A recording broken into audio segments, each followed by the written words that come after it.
ما كنتش بقدر امشي. انا دلوقتي احسن بكتير يعني. ربنا يجازيه خير.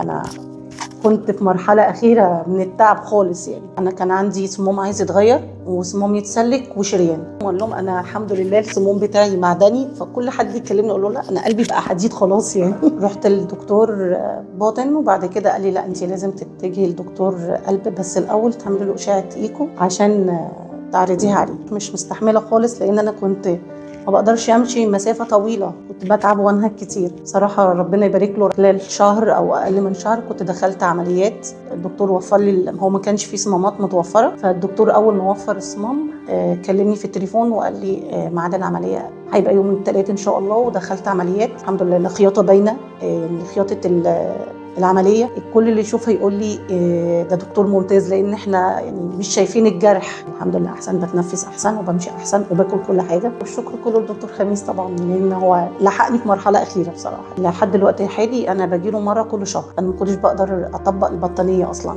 يعني، عشان ارفع حاجه كنت بفضل انهج. اعمل اي حاجه بايدي هنا كانت يجي لي زي شد عضل، صوابعي ما بقدرش احركها من كتر التجمدات. كنت احس اكن في جلطه في ايديا مش بتقدر تخلي ايدي تتحرك. فانا دلوقتي الحمد لله بعمل كل حاجه في البيت، مش بحتاج لحد يعني. كل ما اكلمهم واقول لهم انا الحمد لله الصمام بتاعي معدني، فكل حد يكلمني اقول له لا انا قلبي بقى حديد خلاص يعني.